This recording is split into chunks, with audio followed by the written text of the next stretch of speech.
আজ আমি তোমাদের দেখাবো আলু কুমড়োর তরকারি, ছেচকি চচ্চড়ি যাই বলো না কেন, আলু কুমড়ো ছোলা দিয়ে তরকারি, ছেচকি হোক চচ্চড়ি হোক, এটাই দেখাবো। তার জন্য আজকে তোমাদের লাগবে হচ্ছে কুমড়ো। দেখো আমি ডুমো ডুমো করে কেটেছি কুমড়োটাকে। যেরম ভাবে কুমড়ো কেটেছো সেরম ভাবেই কিন্তু আলু কাটতে হবে, না হলে কিন্তু আলু তাড়াতাড়ি সেদ্ধ হয়ে যাবে, কুমড়ো হবে না, বা কুমড়ো তাড়াতাড়ি সেদ্ধ হয়ে যাবে, আলু সেদ্ধ হবে না। যেরম ভাবে কুমড়ো কেটেছি সেরম ভাবে কিন্তু আমি পরিমাণ মতন আলু কেটেছি। তোমরা যদি আলু না দিতে চাও আলু স্কিপ করতে পারো। তার সাথে লাগবে হচ্ছে আমাদের ছোলা ভেজানো। দেখো ছোলা আমি কিন্তু রাত্রিবেলা ভিজিয়ে রেখেছিলাম। ছোলাটা ভিজিয়ে রাখার সুবিধে কি, দেখো সেদ্ধ করতে হবে না, সুন্দরভাবে কিন্তু ছোলাটা ভেঙে যাচ্ছে, দেখতে পাচ্ছ সুন্দরভাবে কিন্তু ছোলাটা ভেঙে যাচ্ছে। এটারই সুবিধে হচ্ছে ছোলাটাকে ভিজিয়ে রাখা। আমি সারা রাত ভিজিয়ে রেখেছি, তোমরা ছোলাটাকে সেদ্ধও করে নিতে পারো, কিন্তু ভিজিয়ে রাখলে টেস্টটা ভালো হবে, মাঝে মাঝে মুখে পড়বে, ভালো লাগবে। এই কটার আইটেম দিয়ে কিন্তু আজকে আমার রান্নাটা হবে কুমড়োর ছেচকি, আলু কুমড়োর ছেচকি। আর কিচ্ছু লাগবে না, নুন হলুদ মিষ্টি। এবার আমি দেখাচ্ছি তোমাদের কিভাবে আমি করব রান্নাটা। আমি এখানে প্যানে সর্ষের তেল নিয়ে নিয়েছি। কুমড়োর তরকারি চেষ্টা করো সর্ষের তেল দিয়ে করতে, নাহলে কিন্তু সেই স্বাদ আসবে না। এগুলো তো আর কিছু দেওয়ার নয়, নুন হলুদ মিষ্টি সর্ষের তেল এগুলোই যা স্বাদ, সেই জন্য চেষ্টা করো সর্ষের তেল দিয়ে করার। আমি এখানে তেলটা গরম করতে বসিয়ে দিয়েছি। তেল গরম হয়ে গেলে আমি দিয়ে দেবো এখানে অল্প একটু কালো জিরে, পরিমাণ মতন তোমরা দেবে, যেরকম তরকারিতে তোমরা পছন্দ করো কালো জিরে দিতে। তার সাথে দিয়ে দেবো অল্প একটা কাঁচা লঙ্কা। তোমরা যেরকম কাঁচা লঙ্কা দিতে চাও সেরকম কিন্তু দিতে পারো। কাঁচা লঙ্কাটা একটুখানি সাদা হয়ে গেলে, মানে আমার ভাজা কমপ্লিট হয়ে গেলে ফোড়নটা আঁচটা কমিয়ে দেবে।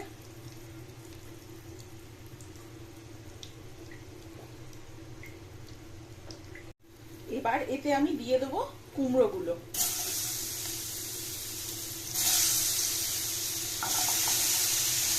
আমি যে কুমড়োগুলো কেটে রেখেছিলাম সেগুলো কিন্তু এবার এতে আমি দিয়ে দেবো।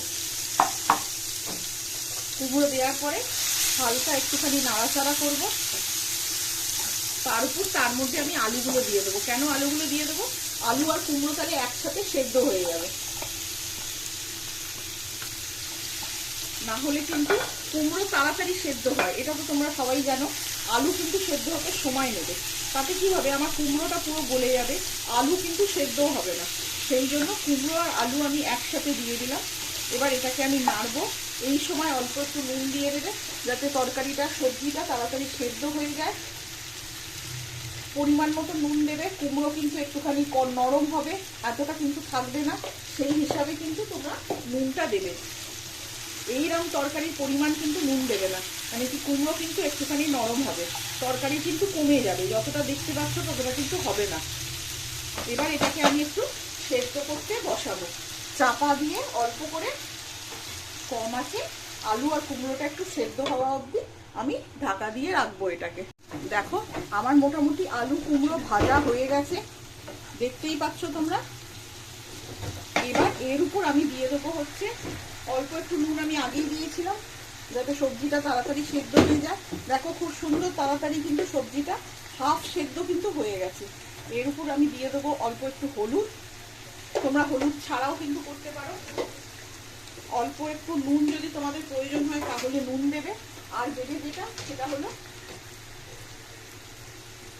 মিষ্টি, অল্প একটু মিষ্টি। কুমড়োর রান্না যেহেতু চিনিটা কিন্তু মাস্ট, কুমড়ো যেহেতু মিষ্টি আইটেম সেটাকে এনহ্যান্স করার জন্য মিষ্টিটাকে চিনি কিন্তু মাস্ট। অল্প চিনি দেবে, কিন্তু যে কোনো রান্নায় যেখানে তোমরা চিনি কুমড়ো দিচ্ছ সেখানে কিন্তু চিনিটা মাস্ট।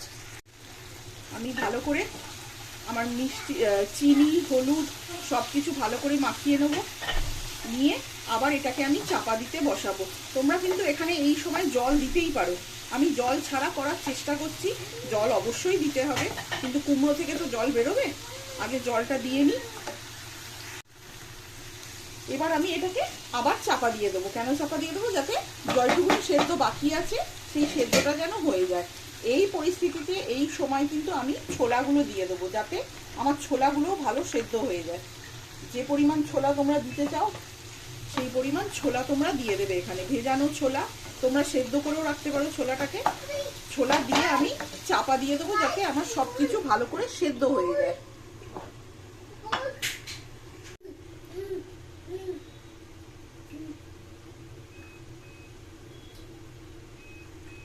আমি এবার এটা চেক করে নেব সেদ্ধ হয়েছে কিনা। আমি কিন্তু এক ফোঁটাও জল দিইনি, খেয়াল করেছো তোমরা, আমি কিন্তু এক ফোঁটাও জল দিইনি। দেখো আমার আলু কুমড়ো সব সেদ্ধ হয়ে গেছে, একটা কুমড়োও কিন্তু গলে যায়নি, ক্যাটক্যাটে হয়ে যায়নি। দেখতে পাচ্ছ প্রত্যেকটা জিনিস কিন্তু আমার সুন্দর ছাড়া ছাড়া ছাড়া ছাড়া দেখো সেদ্ধ হয়েছে। এবার আমি এটাকে ভালো করে মিক্স করে জাস্ট নামিয়ে নেবো, আর কিন্তু আমার কোনো কাজ নেই। দেখতে পাচ্ছ আমি কিন্তু এক ফোঁটাও এতে জল দিইনি, শুধুই কিন্তু এমনি এটা সেদ্ধ হলো, কুমড়োর যে জল বেরোলো তাই দিয়ে। এবার তোমাদের নামিয়ে দেখাবো জিনিসটা কিরাম হলো। কিচ্ছু নয় কিন্তু, এটা খুব সিম্পল রান্না, অনেকেই হয়তো জানো, অনেকে করতে চাও না, একবার করে দেখতে পারো। এর উপর তোমরা ধনেপাতা ছড়িয়েও কিন্তু সার্ভ করতে পারো, ভালো লাগবে। আমার কাছে ধনেপাতা এখন অ্যাভেলেবেল নেই বলে আমি আর ছড়ালাম না, আমি এমনি সার্ভ করে তোমাদের দেখাচ্ছি।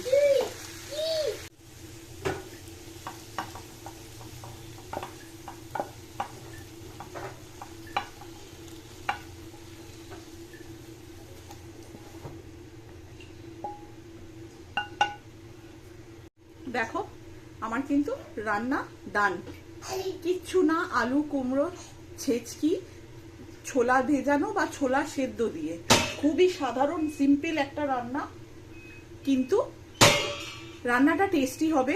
একবার করে দেখতে পারো, রুটির সাথে ভালো লাগে, গরম ভাতের সাথে ভালো লাগবে, একবার রান্নাটা করে দেখতে পারো তোমরা। খুব সাধারণ রান্না, অনেকেই রেগুলার বাড়িতে করো, যারা করো না তাদের জন্য আমি রান্নাটা দেখালাম। একবার অন্তত করে দেখো রান্নাটা কিরাম লাগলো। আজকের জন্য তোমাদের কাছে আমি এটাই রাখলাম, আলু কুমড়ো ছেচকি।